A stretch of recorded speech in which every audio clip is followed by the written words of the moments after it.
do this one right here as your warm-up. Okay? So from yesterday, when we look, what are the points that we have here that we're going to use? There's 2 points that are pretty easy in every exponential graph. 0, 1, and 1 in the base, which in this case is e. What is the value for e? 2.7. 2.71 and 8. All right? So I could go put that on my graph. 0, 1, and 1e. So that's where I'm going to start. 1 and 2.7. Now, I need to look through here and I need to identify the transformations. Okay? What transformations do you see in this problem right here? Up 1. Okay? And there's a negative there. There is a reflection. What kind of reflection?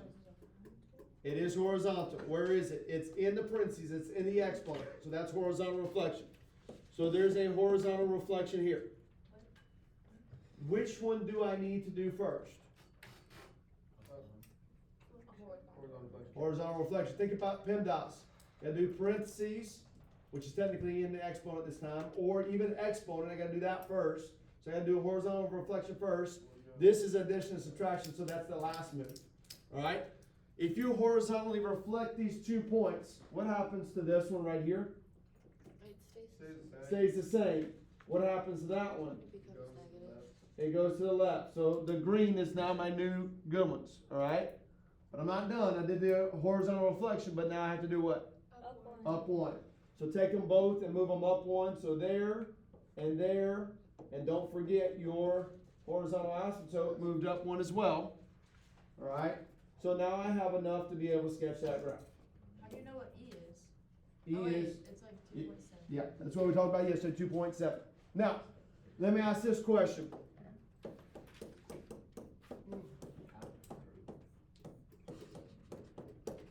That equation right there, it's the same thing, right? Some of us might want to do that one instead because what transformation do I not see now? The horizontal reflection. But what 2 points would you use? 0, 1, and 1, 0. I don't like that one as much, right? I don't know that one as easily. What was the other one we did when we had something like this? We used -1 and e. So 0, 1, and -1, e would be there. Now move them both up 1. Am I in the same spot? Yeah. Okay? Could you do this one either way? Make sense? Okay? Everybody all right with that?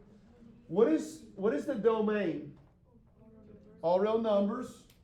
What is the range? Y is greater than 1, because it got moved up 1. It's normally 0. It got moved up 1.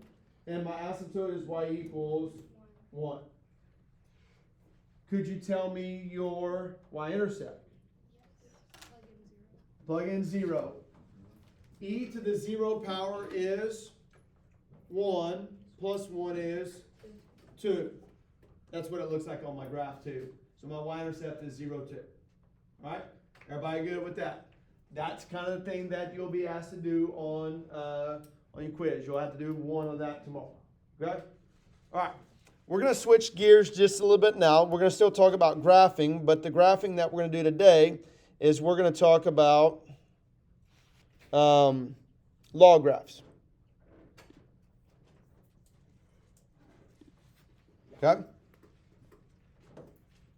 All right. Let's talk about logarithms. Before we get too far into logarithms, the first thing that I want to talk about on this slide here is I want to talk about an inverse. All right, we talked about inverse a couple weeks ago. All right, what are some characteristics of an inverse? Okay, we're going to switch the x and y value. That's a very big thing. So we're going to switch x and y.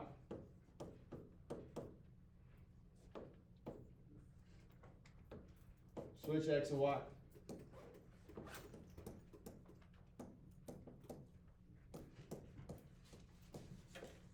Could I say it that way as well? Yeah. Switch the domain and the range. correct? Because that's all the x's and all the y's, so just one. So we could say that, all right? What else do we know is a characteristic of an inverse?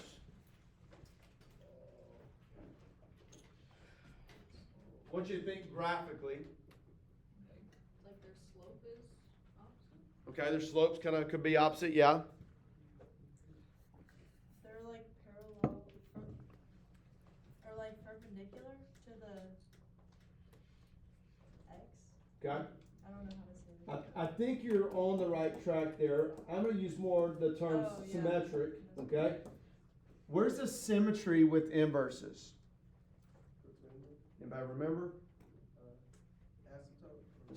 There's symmetric over y equals x. So that parent function for a line, all right, they will be symmetric over the line y equals x, all right? So if I ask you, I might give you a function, and I might ask you, find me the function that's symmetric over the line y equals x. Well, what am I asking? I'm asking you to find me the inverse. Make sense? So if I could ask that question that way, find me the function that's symmetric over the line y equals x, which I'm saying go find the inverse. Okay? Now the last little thing on this, when we do inverses, there is an undoing process that's happening there. All right?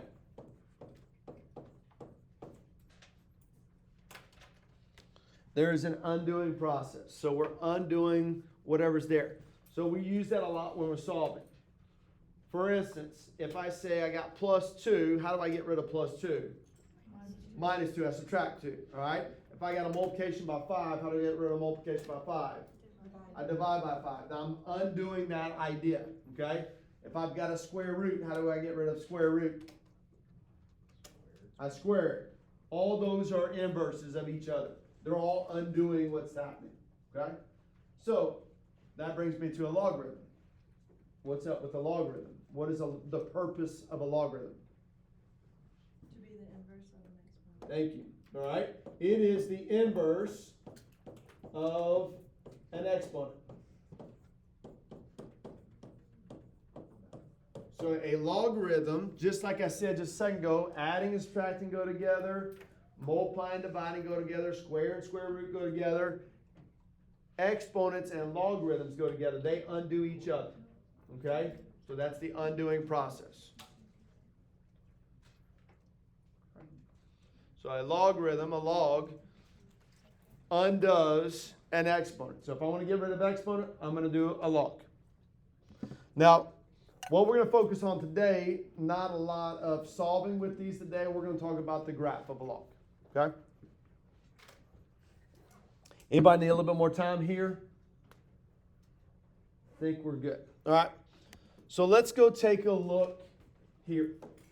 Don't have to worry about copying all this down all at once. I'm going to start and we'll work through this. Matter of fact, you have this right here, y equals 3 to the x. You have this table in your notes from yesterday, probably. All right. So we did this yesterday. And so if I'm going to plug in, by the way, which 2 points are probably the most important points? 0, 1, and 1 and 3 in this case. Okay? We could do 2, 9. We could do 3, 27. We could do negative 1 and 1/3. All right? Remember, negative 1, it's 3, but it's 3 in the wrong spot, so it's 1/3. So I could graph this like we did yesterday. So I could go 0, 1. I could go 1, 3. I could go 2, 9. I could go negative 1, 1/3. I'm not going to graph the 27.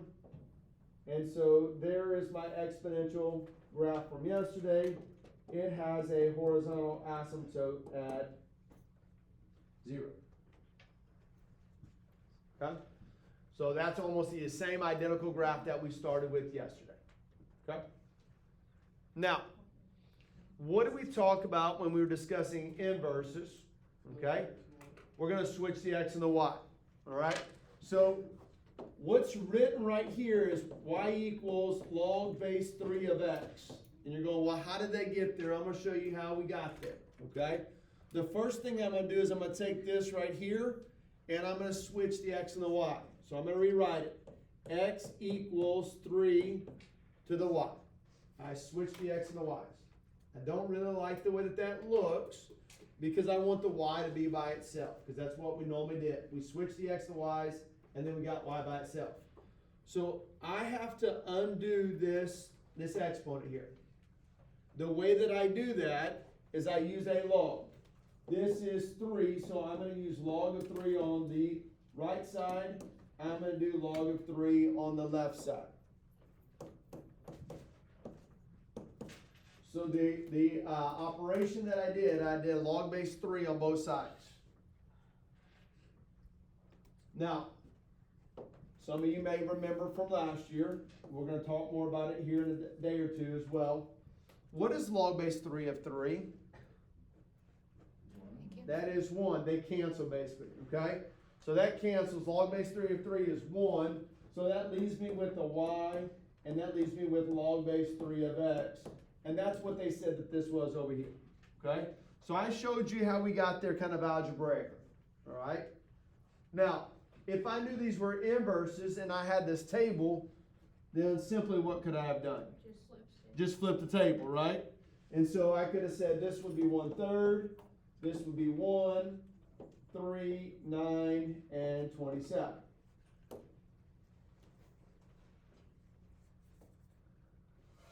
If I were to go graph those points right there, after I flipped them in the table, I would have negative 1/3 and negative 1, I'd have 1/3 and negative 1, 1 and 0, 3 and 1, 9 and 2.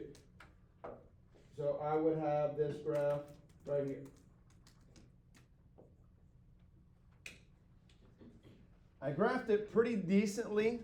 I already had the line y equals x drawn up here. So here's the line y equals x. It's already drawn there. Does that look symmetric? Yes. Looks pretty good. I got my exponential, I got my log. All right, it does look pretty symmetric. All right. And so I can see that in my graph. What thing am I missing for the log graph right now? What did we use yesterday to graph? 2 points and an asymptote. So for a log graph, it's the same. I need 2 points and an asymptote. What kind of asymptote is the log graph going to have? It's going to have a vertical. What did we just do? We switched the x and the y's, correct? So I had a horizontal asymptote here at y equals 0. If I switch the x and the y's, now I have a vertical asymptote at x equals 0, right? So I have a vertical asymptote here. Now, I don't want to do these tables every time, just like we did yesterday. And so if we're thinking about a log graph, all right, the 2 points for the log graph that are going to be super important are going to be probably those 2 points right there, all right? 1 and 0, and the base, and 1. Well, if I'm looking at my problem right there, there is my base. My base is 3. 3 and 1 is what I would have. Very similar. Yesterday, what did we do? Just flipped it. We just flipped. That's all we did. Okay? Am I okay with that? Yep. We're going to do a little bit more with this here in a minute. Right now, I want to go look at the transformations. Okay? Everybody good on that graph? Okay. All right. When we talk transformations, I'm going to rewrite this real quick. Y equals D plus C log of A x plus b. All right? That's how they wrote it. I don't care for it written that way. I like the up and down, the d value to be at the end. So a lot of times I'm going to write this C log of A x plus b and then plus d. So I'm going to write it like that. That's a lot of times how it's being written. You may have numbers in all those spots, or you just may not have that transformation for that problem. Are those the same equation? It's the same equation. Yeah, I wrote it in a different order. Good? Now, I'm going to write another equation over here as well.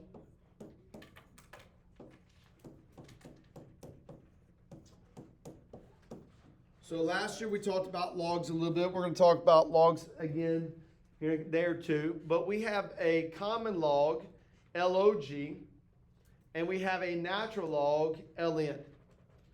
And it doesn't matter which log you use, but the a, the b, the c, and the d are all in the same location, and they're all going to do the same thing to the problem. All right, as far as transformations are concerned. Now, there is kind of some certain situations where I'm going to use one versus the other. Anybody remember when we're going to use log or we're going to use natural log ln? What are the particulars of when we're going to use one versus the other? Is that one like negative? Natural log is an E. Natural log has a base E on it, okay? So anytime I'm using base E, if it's not shown there, that's going to have an E on it, okay? So natural log always has an E on it unless they give me some other base, okay? If I'm using common log, log, it's got base. Anything? It could have anything, but there's one particular. If it's not shown, it's base 10. Okay? So if I have base 10, I'm going to use an log. If I have an E, I'm going to use a natural log. If it's any other base, I could use either one. Doesn't matter. Most of us are probably going to use the common log, the log, just because you like the way it gets plugged in the calculator. Okay? All right? Now, of these things up here, A, B, C, and D, how do they move my graph? D is up and down. That's correct. Okay? So D is going to be up and down. All right? Somebody else. B is left and right. Okay, B is going to be my left and right. Can't spell today. Let me try that again. All right? B is going to be left and right. It's going to work opposite of my normal thinking, like normal. Now, in this case, it's going to do something else. What's going to move left and right on the log graph? The vertical asymptote is going to move left and right. That's correct. So this is going to indicate my vertical asymptote. Now, there's another thing I like about the B value in the log graph. What do you notice about it here versus in the exponential? It's in parentheses, right? There's no way to have it without having parentheses here, right? Remember in exponents, it's in the exponent that's inside the parentheses, but they may not put parentheses all the time. I just have to recognize the location is in the exponent. Well, in a log graph, you have to have parentheses if you're going to have something inside, okay? So that's inside the parentheses. What do the A and the C do? A looks like horizontal, like stretching. Yep. All that. So A is going to be horizontal, and C is going to be vertical, and that's going to be my stretch and compression, or my dilation, and my reflection. This is going to be the vertical dilation or reflection.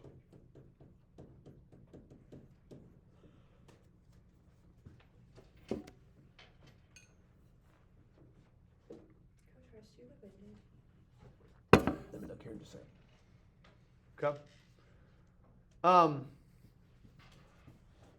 Real quick, if you're putting this in the calculator, when you put this in the calculator, you're technically going to have a double set of parentheses there. The A and the B value are all going to have to be in the parentheses. Okay? So when you set that up, when you were to go solve that in the calculator, if you were to do that, that's what's going to be nice about it. It's going to be there. That D value is not going to be in the parentheses. Okay? So let's try a couple of these. We're going to sketch 3 graphs and then we'll be done for today. Okay, everybody got this that you needed? I think we're good. All right, here we go. We want to plot 2 points. We're going to find the vertical asymptote, and then I'm also going to work the domain and range with you on these as well. All right, so this first one, I have 3 minus log base 2 of x is equal to y. Don't really care for the way that that's written. I'm probably going to write it y first. And I'm going to write it with a negative log base 2 of x plus 3. That's probably how I would rewrite that. Okay? First of all, what transformations do we see in this problem? up 3, and a vertical reflection. Up 3 and a vertical reflection. That's what we have here. Wait, how do you know it's vertical? Because it's outside the parentheses. Yeah. Where would my parentheses be here if I have them? Around the X. For right now, it would be around the X. That's where the parentheses would be, because I don't really have them. Okay? Now, I need 2 points to start with, just like I had 2 points to start with in exponential yesterday. What are my 2 points that I'm going to start with? 0, 1, 1 0. 1, 0. 1, 0, because it's backwards from yesterday. And, Base. which is 2, and 1. So my base is 2, so base and 1. The base is 2 and 1. Okay? Everybody okay with the points before we go on? Yep. Okay? All right, here we go. 1, 0, 2, 1. That's where I'm starting. I have a vertical asymptote at 0 to start with. So there's my base, there's my parent function, so to speak. Okay? Which of the 2 things am I going to have to do first? My vertical reflection or my up 3? Vertical reflection. That's my multiplication division before I do my addition and subtraction. So I got to vertically reflect it. What does this look like after I vertically reflect it? Same. What's this look like? It's down there. Okay? So I vertically reflected those. Now what do I do with each of those? Move them up 3. Okay? So if I move them up 3, I'm here, and I am there, and there is my graph. Okay? 2 points, asymptote, and I'm good to go. All right? What is my vertical asymptote here? 0. X equals 0. What is my domain? Greater than 0. X is greater than 0. What is my range?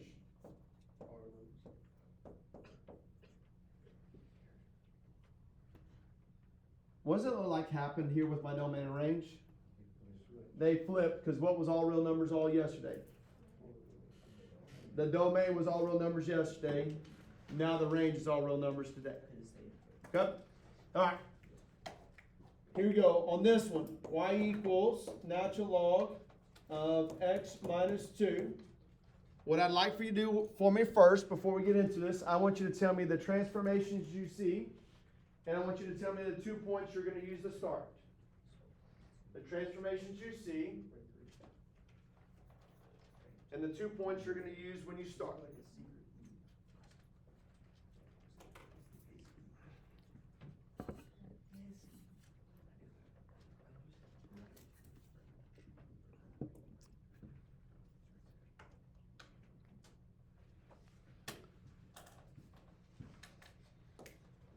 What's the transformation or transformations we see? Right 2. Okay? So I have a right 2. That's the only transformation I see. Alright? What are the points I'm going to use? 1, 0. And then E1, which would be the 2.7. Yeah. I'm missing a base here. If I'm missing a base, the base is assumed to be E. Okay? So there's my 2 points. So 1, 0. E is 2.7. And 1. And there's my asymptote. That's where I am to begin. Now what am I going to do with all those things? I'm going to move them right 2. So right 2, asymptote right 2. And there is a sketch of that graph. How do you know where the asymptote is? It's always at 0. But then if I get moved right 2, then it's going to go right 2 as well. So it's not just my points that are moving, it's the whole entire graph that's moving right 2. Okay? That make sense? All right? Vertical asymptote. Where is it? X equals 2. What is my domain?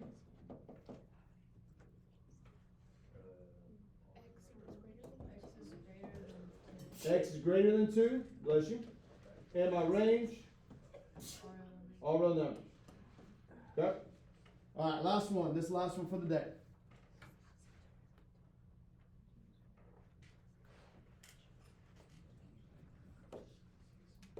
I'm going to rewrite it. I'm going to rewrite it even more on this one because I don't really like the x on the right and the 4 on the left. So I'm going to say negative x and a positive 4. So that's kind of how I rewrite it. I like to see that a little bit better. Okay? What I'd like for you to do is the same as what we did on the last one. I want you to write down your the transformations you see and the 2 points. Transformations you see and the 2 points.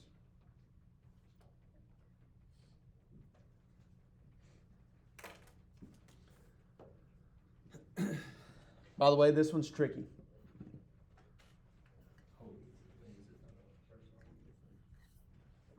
All right. What is the transformations that you see? Left 4 and horizontal reflection is correct. All right. The left 4 is not, and it's just off by a little bit. Let me show you why. When I'm moving left and right, I have to use it based off of an x, not off of a negative x. So what I have here is I have these 2 transformations. They are being squished together. So I actually need to rewrite this again. Y equals natural log of this negative that's in front of the x. If it was a 2 or if it was a 5 or if it's negative, if there's anything in front of the x, I have to factor it out. So I'm going to write it as a negative 1 out front. And then that's going to change that to a positive x. That's going to change that to a negative 4. So in order to do a left and a right move, it's got to be based off of x plus or minus something, not negative x plus or minus something. Okay? So it's actually right 4 is what it is. Okay? If I write it like this, I have split my transformations out. Now I can see the 2 transformations a little bit more clear. It's a tricky one. All right? So that is right 4. Since that negative 1 is in a parentheses, will that affect it? The negative 1 is still my horizontal reflection. Okay? But I pulled it out, I put it to the side, and then I saw what was left, and now that's my true left and right. So it's going to be right. Okay? It was kind of tricking me when it was all moved in. Okay? All right. Same 2 points that I used a while ago. I'm going to use these same 2 points right there. So I'm going to use 1 in E and 2.7 and 1. I have this horizontal reflection. All right.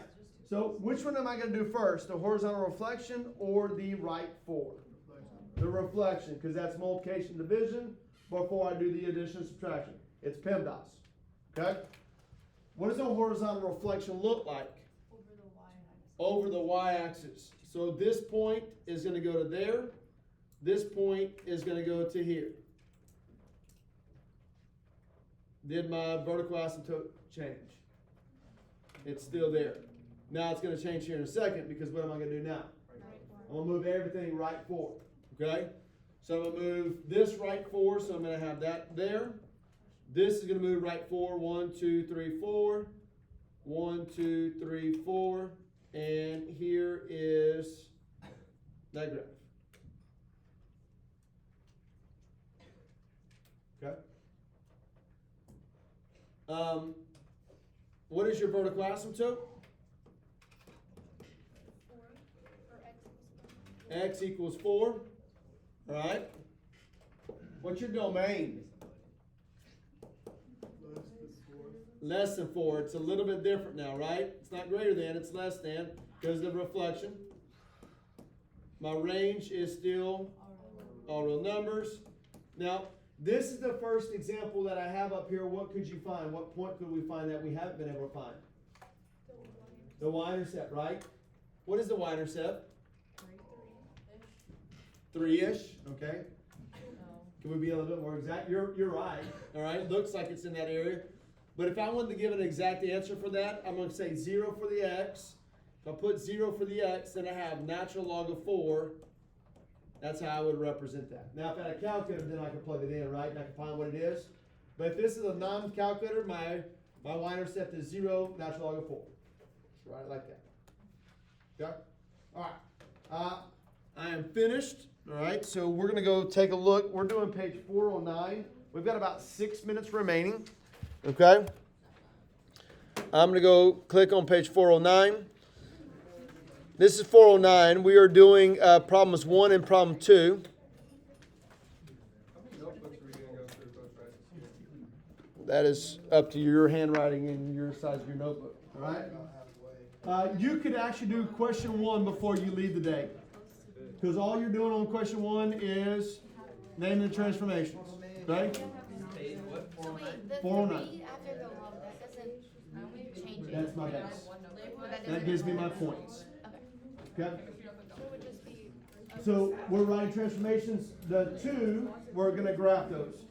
On 2, it says to find the x-intercept. I'm not worried about you finding the x-intercept. All right? Just graph them and tell me the asymptote.